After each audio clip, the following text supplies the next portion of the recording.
In the past few weeks, we've been seeing how, a lot of things on what is happening in the Indian context.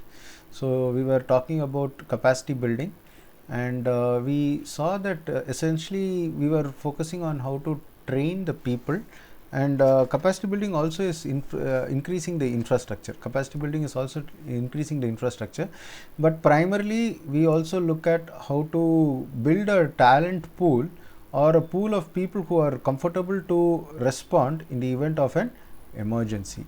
So this is a very general what you call as thing which I talk about, capacity building. So capacity building essentially is where we try to see how we can equip ourselves, and also we will also be identifying stakeholders and we'll be doing. So in India, what we have done, we have identified certain people as owners of the process, so that there is unity in the chain of command. So we know what is the hierarchy, who's the top person, who's the one below that. And again, I'll reiterate the example which I've been giving always, how Tamil Nadu government aligns itself with the Prime Minister's directive. This is a very important thing to keep this homogeneity in the line of command. If everybody does as they like, it's going to be a very big confusion. So we saw that we have the natural disaster, the Disaster Management Act. We saw that we have things at the national level. We have training institutes at the national levels, and also we are also having what we call as like our CDMM and other things, university level and also college level, school level, everywhere.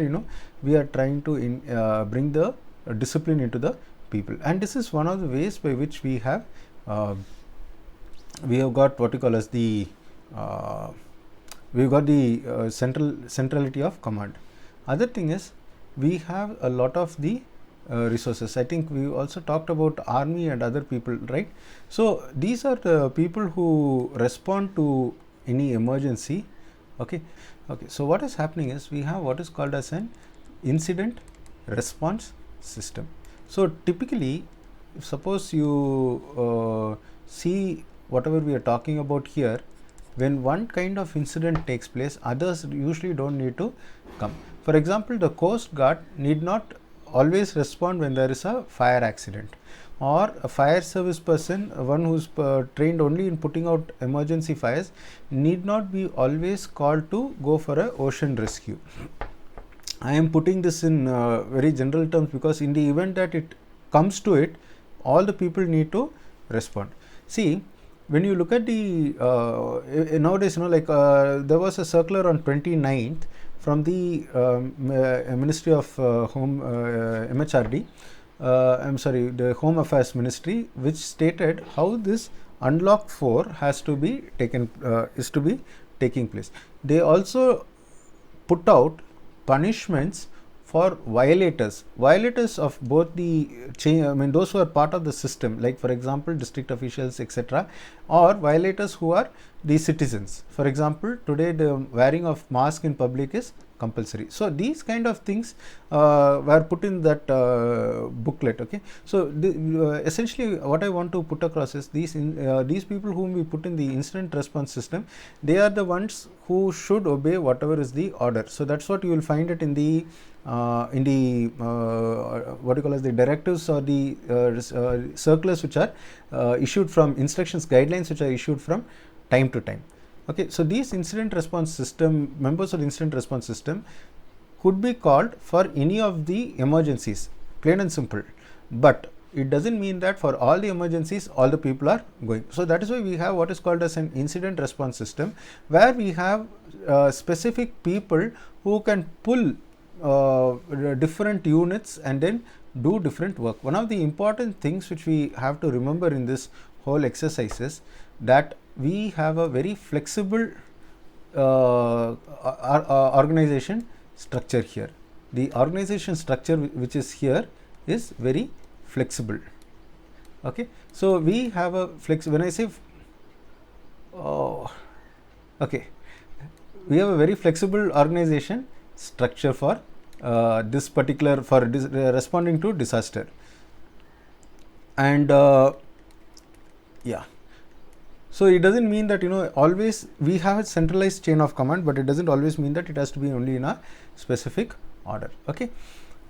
So moving on, we have also talked about capacity building in terms of what we call as the civil defense. Okay, so we have the what we call as the different members getting together to respond in the event of a disaster. Okay, so in fact, like you and I can also be part of this whole thing, right?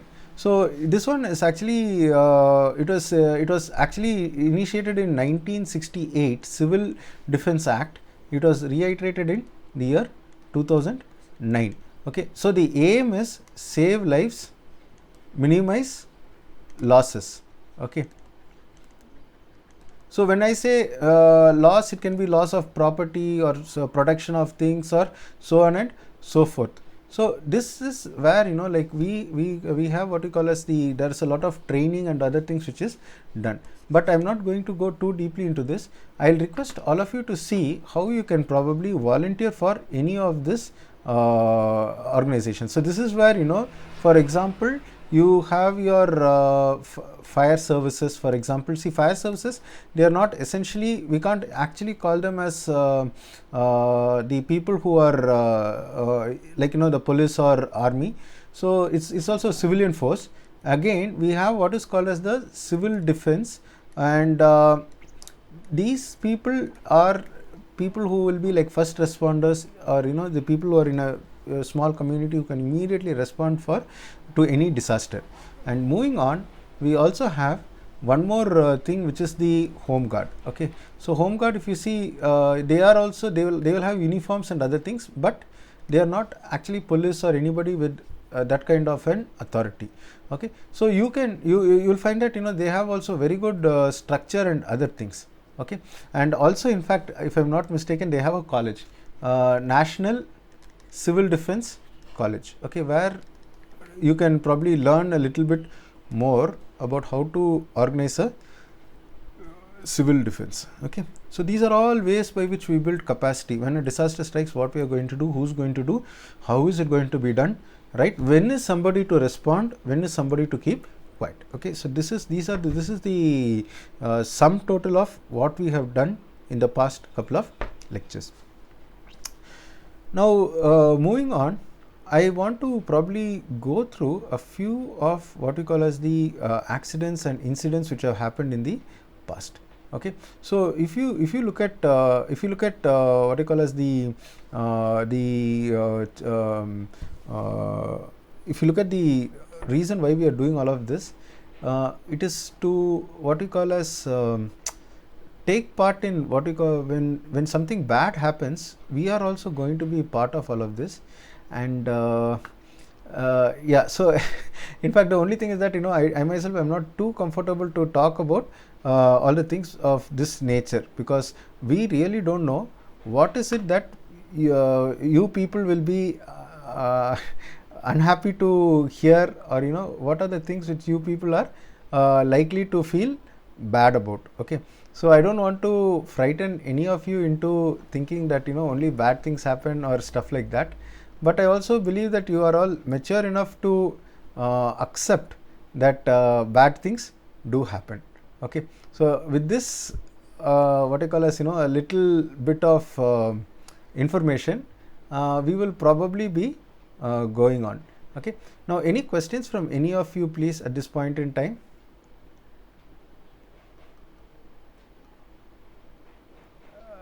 Okay, so I take it that there are no questions about this topic in particular. Okay, I'm only wanting to know about the subject, I mean like subject matter when I'm asking these questions right now. Okay, so I'm going to ask you, I mean like to think about some of the disasters that that you don't like to talk about. Okay, I'm asking you to talk about to think about some of the things which you actually don't like to talk about. Okay, in the sense that, for example, what would be the worst nightmare of any of you? Okay, so what would be the nightmare when I say, see, for example, when about 20 years, almost 20 years ago, I was reading an article in the Reader's Digest. Okay, I was reading an article in the Reader's Digest which talked about the poison that fell from the sky. That was the name of the article. So what was happening is, we were in Italy, factory, I'm not able to remember the city. So yeah, just a minute, let me just probably search it out. Okay, I remember the name of the article, the poison that fell from the sky. Okay, so yeah, this is a book by John G. Fuller. Okay, John G. Fuller had written this book, and it was an extract from that book. Now what happened is, in Italy there was a company which was producing fertilizers, and it was a very routine production, and when the temperature goes beyond a particular level, it became a very deadly dioxin. Okay, so this was a dioxin accident. Okay, dioxin fell from the sky. It was a white powdery substance. So people just thought that, like, actually what happened was, the safety valve of the factory, of the process, was directed into the atmosphere. So when the temperature rose, the safety valve opened out. That was what it was expected to do, and the dioxin along with the was also pushed out along with the escaping vapor or whatever was the material, and it descended on the whole city as a fine white powder. The sad thing was, there was so much of deformation in the babies which were born much later on, and it was heartbreaking to see those pictures.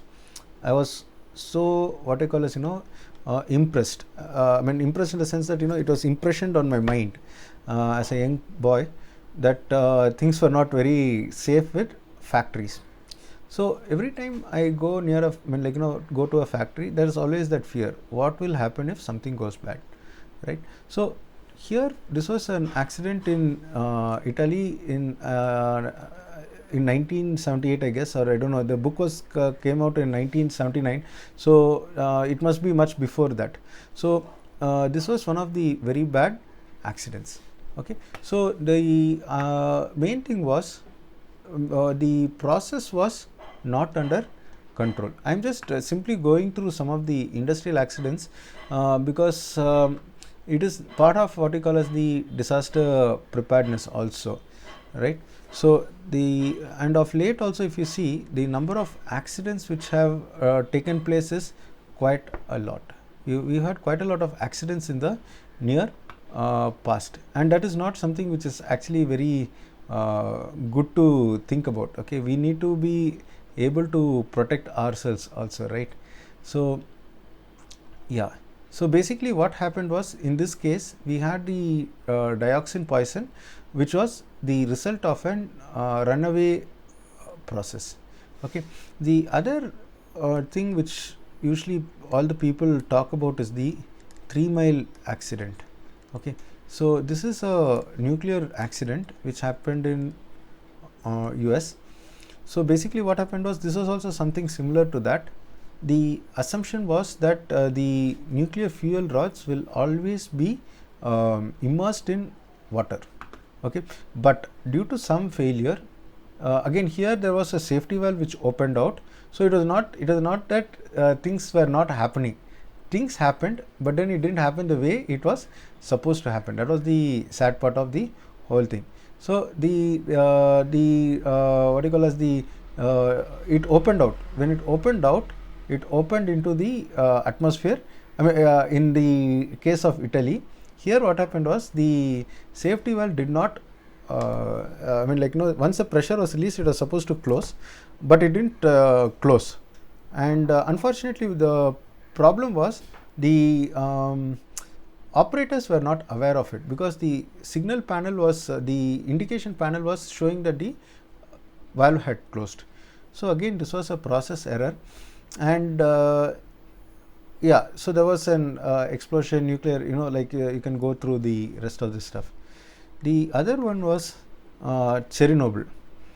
Now this happened in 1986. Okay, Chernobyl happened. Let me just reconfirm the dates. One good thing is we have Google for us, so that is one very good thing for us. So Chernobyl accident happened in 1986. So this was again a nuclear accident where again I read this in Reader's Digest, where outdated technologies, poor maintenance and other things was the cause of the accident. So in again this was another article which I read in the Reader's Digest book section, and what happened was, when the people, some of the international workers went with their laptops, and this is something I'm talking about in the year 1995, other things. So they were told, your laptop is much more powerful than all the computers which are put together that run this power plant. Of course, that is obviously correct, but in any case, the technology with which they were running the power plant even post the accident was very dangerous. That was what was the impression which it conveyed to me. Now, if you look at it, we have had a few accidents. For example, recently we had the Vizag gas leak, where we had styrene sent into the atmosphere. Now, this was again a very, maybe it didn't cause as much what you call as the damage as the Bhopal gas tragedy, okay, but all of them nevertheless are dangerous.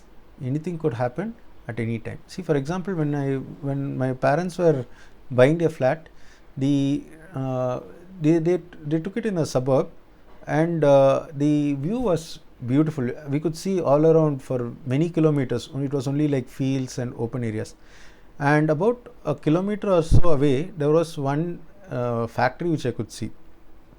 Psychologically, the first thing that came to my mind is it a pharmaceutical industry or something like that? Because when a pharmaceutical industry is there, there's a chance that runaway process like formation of dioxin or anything could take place, or whether it's a small fertilizer factory. But it happened to be a chocolate factory. Okay, now it was a relief to a large extent, but still, you see, this is the way the mind starts to work. What should be done in the event of an emergency? Okay, so we keep hearing about accidents continuously being caused. It can be due to negligence, it can be due to carelessness, it may be due to non-adherence of safety protocol or measures which have to be used. It can see, for example, if you see, many of the road accidents take place because we don't have a sense of what is to be done on the road. It's again coming to carelessness. So if you look at it, like many of the things which we do are potential cause of injury to others, right? So it means that, especially as engineers, we have a very big role in trying to ensure that whatever we work on will serve the desired purpose. Whether we are taking care on how we plan out our product delivery, how we do a lot of, how we do our research when it comes to giving up our, giving out our designs or whatever. It is all going to play a very important role. Now, this might not, none of these are natural disasters. Okay, all of these are man-made disasters. So if you see, there can be like a boiler blast in a power plant. We've had quite a lot of, in the Neyveli power plant we had incidents of boiler explosion. It doesn't mean that the entire boiler is exploding. It's a very loose term. It could be some of the pipes which may rupture, or some system which alone fails, but which also impacts the power supply. Many times what happens is, when a power plant gets knocked out, it also what you call as causes a disturbance in the grid, which can lead to large scale instability. Of course, nowadays the control systems have come to a large extent that protect all the other power plants from getting impacted by the loss of power in any one of the segments of the grid. But it still remains that we could have some disasters. And in this light, I'll also add that we've also had a few few what you call as the operational problems, like I don't know whether it is in Andhra or in Telangana. We had a hydro power plant which failed in the past month. There was a fire, people got caught, and other things like that.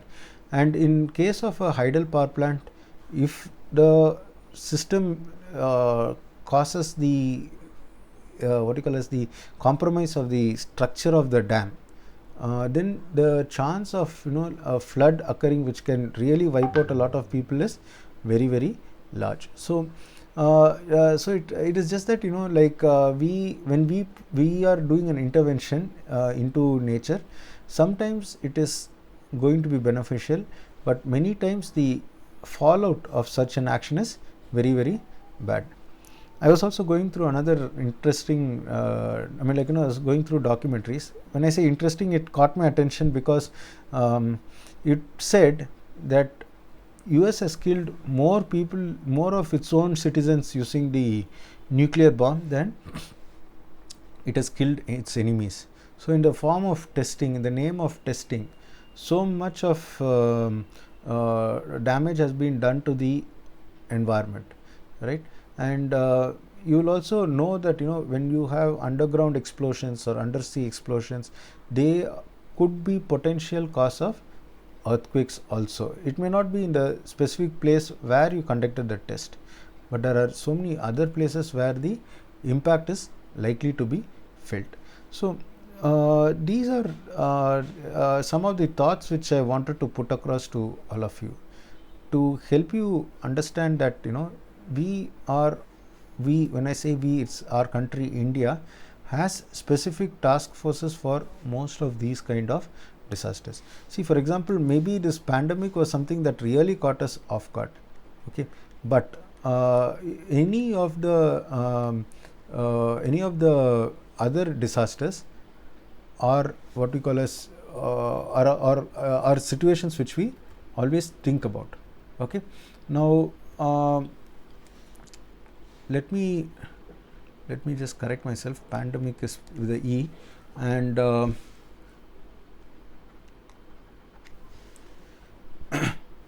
the stories of all these survivors is very very heartbreaking. Okay, I used to travel quite a lot by train earlier. So whenever we used to cross Bhopal, okay, always there was this fear. I should not drink water. I should not do anything, like even breathing in that place was something which was causing me so much of stress and fear till we crossed Bhopal.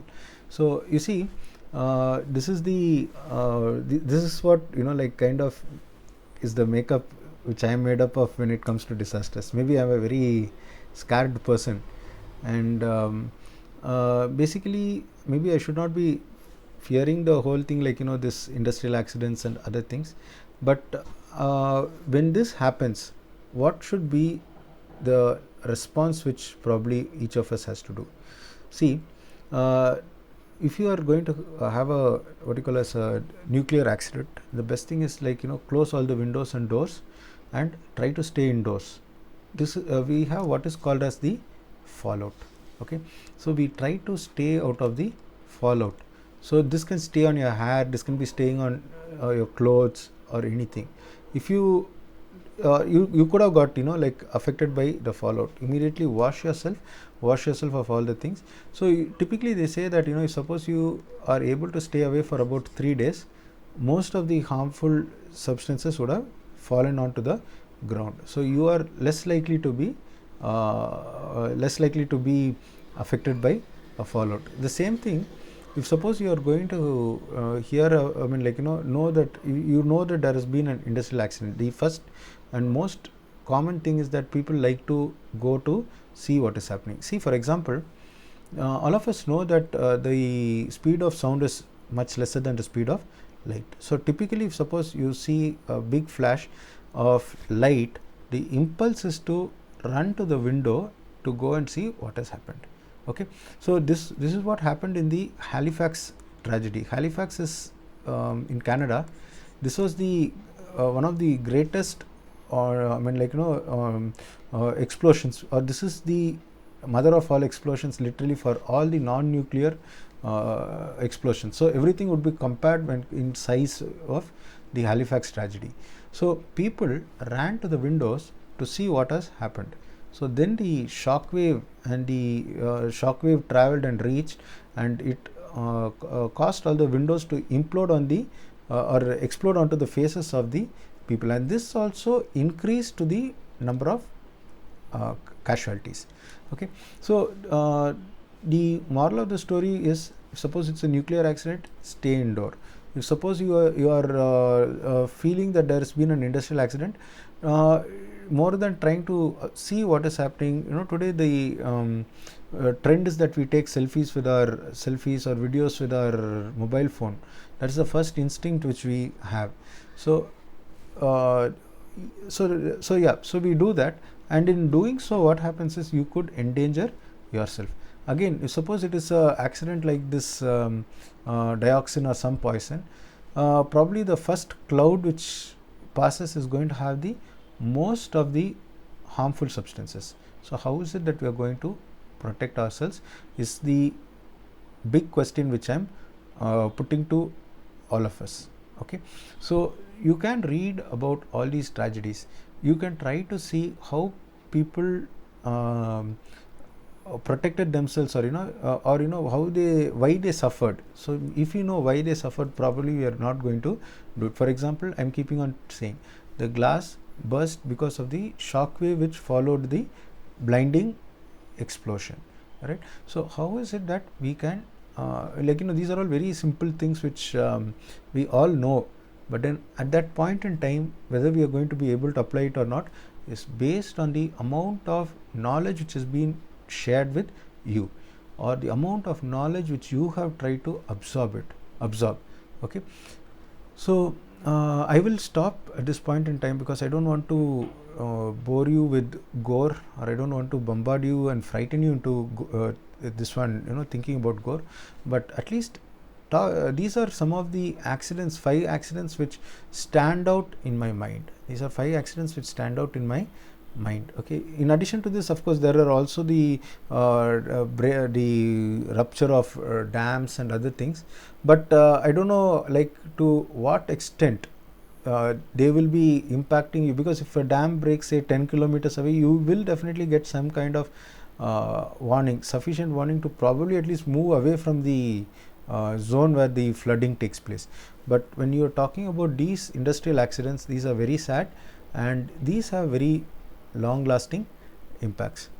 See, generations of people are still suffering because of the exposure to the nuclear fallout, that is the nuclear materials which fell down, right? So in all, nuclear power, I'm not against nuclear power, but responsible use of nuclear power is very, very important. Because see, for example, when this is in the Bikini Islands, US started to work out on the nuclear bomb. They were thinking about a bomb which was 400 times more powerful than what they did in Hiroshima, but it wound up to be more than 1100 times powerful. So it was almost like a scale of it was 3 times more powerful than what they anticipated. And the other problem was, it seems that the pilot dropped the bomb with a quarter, he was inaccurate by quarter mile.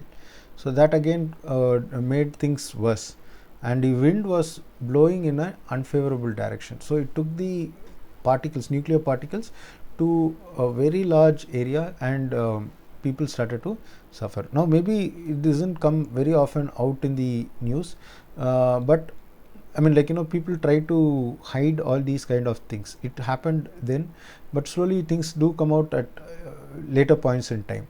Okay, so let us see how we can be responsible, because killing another human being is not something which is very nice. Okay, so I'm stopping this lecture for now. If you have any questions, I'll be very happy to take them up now.